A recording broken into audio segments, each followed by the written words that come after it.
एक सेठ से लक्ष्मी जी रूठ गईं। जाते जाते उन्होंने कहा, मैं जहां से जा रही हूं, अब मेरी जगह नुकसान आएगा, तैयार रहना। फिर भी जाते समय मुझसे कुछ मांगना चाहते हो तो बताओ। सेठ बहुत समझदार था। उसने बड़ी विनम्रता से कहा, माँ, नुकसान आ रहा है तो आने दीजिए। बस जाते जाते यह वरदान दे दीजिए कि मेरे परिवार में सब लोग आपस में प्रेम से रहें। लक्ष्मी जी मुस्कुराईं और बोली, तथास्तु। यह कहकर वे वहां से चली गईं। उस सेठ की 4 बहुएं थीं। कुछ दिनों बाद सबसे छोटी बहू खिचड़ी बना रही थी।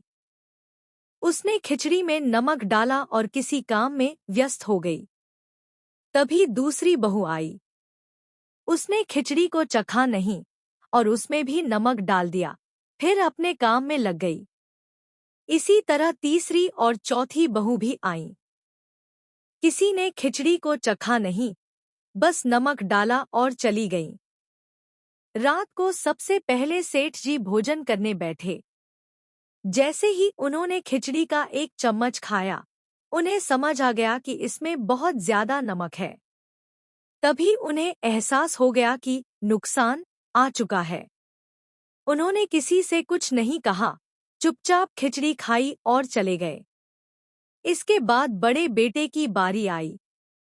उसने भी जैसे ही एक चम्मच खिचड़ी ली, परिवार वालों से पूछा, पिताजी ने खाना खा लिया? सबने कहा, हाँ, पिताजी पहले ही खा चुके हैं, और उन्होंने कुछ नहीं कहा। यह सुनकर बड़ा बेटा भी चुपचाप खिचड़ी खाकर चला गया। इसी तरह परिवार के बाकी सभी सदस्य एक एक करके आए।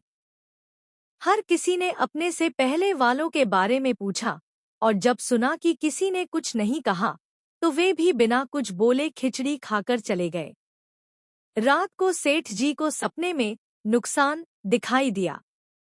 वह हाथ जोड़कर बोला, मैं जहां से आया था वहीं लौट रहा हूं।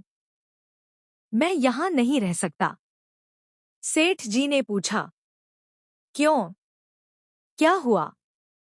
नुकसान बोला, तुम सबने मिलकर 1 किलो नमक खा लिया, लेकिन न किसी ने किसी पर चिल्लाया, न गुस्सा किया, न कड़वाहट आई।